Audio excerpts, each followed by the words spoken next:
揮同埋香港本意樂團為我哋演奏。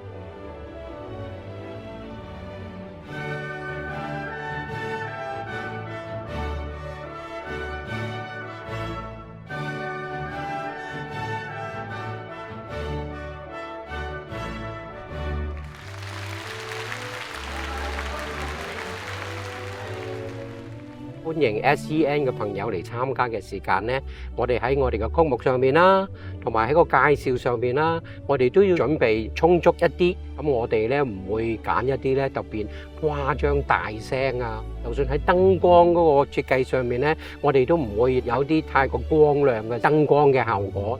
咁音樂咧，正好係對於有一啲特殊需要嘅小朋友咧，係有好大嘅幫助咧。因為咧，佢學一種樂器嘅時間咧，要專注力啦，要手眼協調啦，佢要有耐性咁樣去練習啦。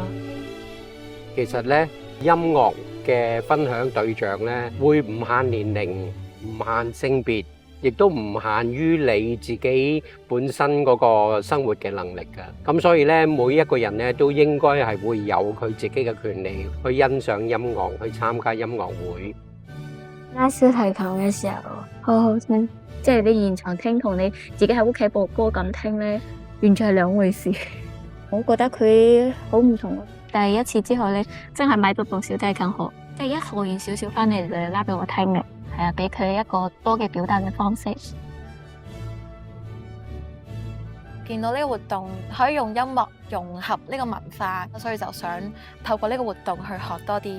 周圍有兩個小朋友，佢喺演奏期間都會大嗌咁樣啦。陪同者佢哋嘅方法都唔係直接鬧佢哋啦，個媽媽直接攬住咗嗰個女，俾安全感佢哋，令到佢哋冇咗嗰個不安。我覺得當刻係都幾感動。有兩個畫面我都非常之深刻嘅，見到有視障嘅人士，跟住我就聽到佢哋喺度講左邊係咩樂器，去到右邊係咩樂器。對於佢嚟講就係佢哋覺得好享受嘅嘢，嗰個多元嗰個廣嘅程度係超乎想像。其實今日安排得好好㗎啦，即係座位啊已經好好。Ringo 咧整體嚟講佢好投入嘅，因為我覺得係一個好好體驗咯，即係尤其是一啲咁高質素嘅音樂啊，我自己好享受咯。